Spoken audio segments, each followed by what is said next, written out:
La Habra's history begins long before it officially became a city.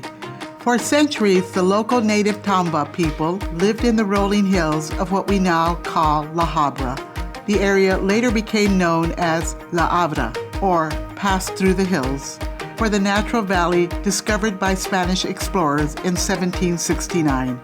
Over time, that name became what we call La Habra today. In 1839, Mariano Reyes Roldan was granted nearly 7,000 acres known as Rancho Cañada de La Habra by Mexican governor of Las Californias, Juan B. Alvarado.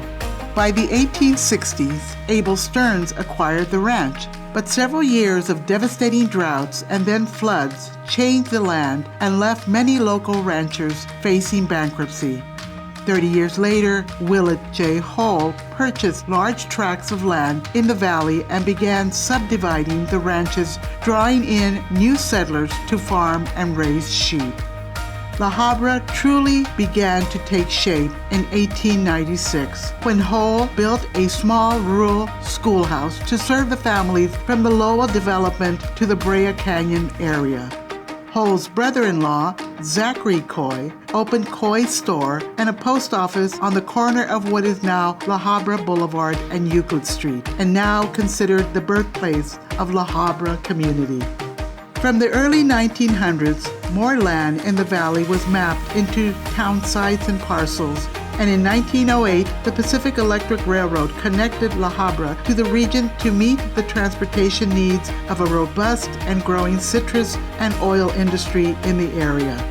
When the La Habra Depot was constructed the following year, it soon became one of the most active in Southern California, contributing immensely to La Habra's commercial growth. The famous red car train line opened a stop in La Habra, carrying both passengers and the citrus that defined La Habra's growing community.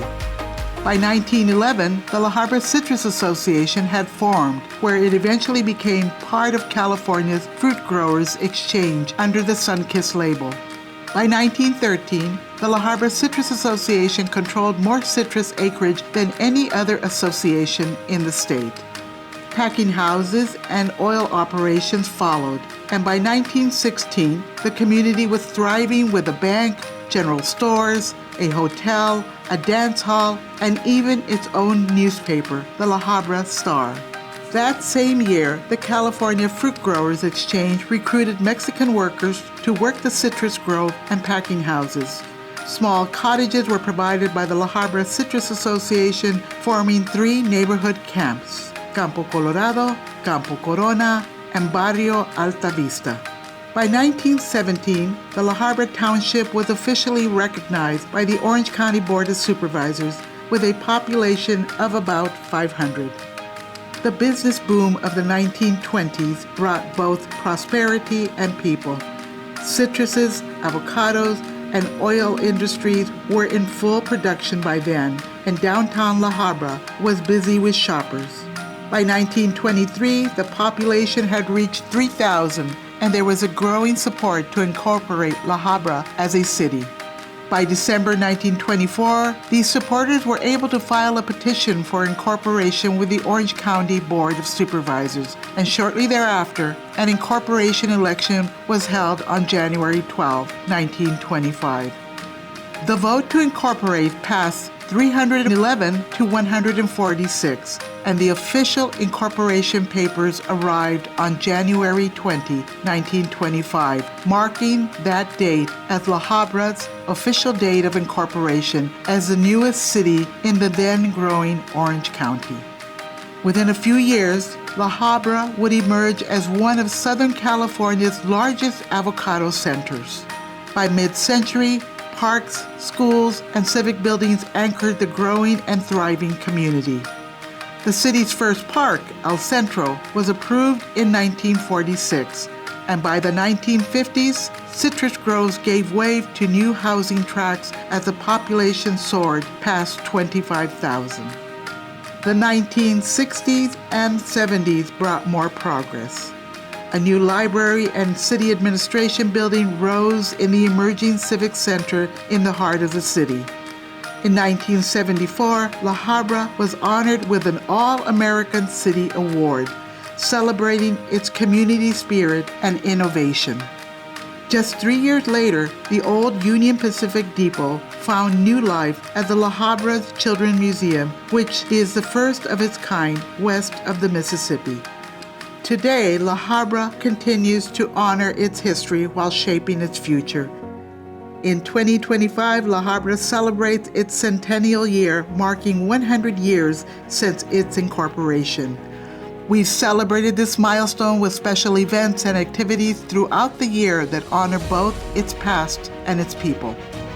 At the Centennial kickoff in January, we invited the community to celebrate with us at a reception at City Hall, where we unveiled an art installation displaying the foundational pillars that make up our community. We completed construction and opened La Reina's Women's Club Park, honoring the legacy of the La Habra Women's Club, an organization that for the past 127 years has been dedicated to community service and philanthropy. And before the year is over, we will celebrate the grand opening of Vin Scully's Centennial Park, a 17.5-acre family-friendly community open space. Its transformation from dirt and weeds to a space with amenities for all ages will make it one of La Habra's largest and likely last major new park. In July, we recognized several residents and local organizations that, like our city, have reached 100 years or more and celebrated their shared role in helping shape La Habra. Most recently, the Legends and Legacy Award Dinner recognized 100 individuals, families, and organizations and businesses whose impact helped build, shape, and continue to inspire La Habra. More than 400 guests came together at the city's community center to honor the people and organizations whose dedication and love for La Habra has helped shape its growth, prosperity, and spirit. From replica El Camino Real bells along La Habra Boulevard to new city facilities, parks, and community programs, the Spirit Progress continues to shape La Habra's identity. More than a century from incorporation, La Habra remains as a city built on resilience, diversity, and community pride. This is the history of La Habra, and its story is still being written by the people who call it home today and those who will become its future.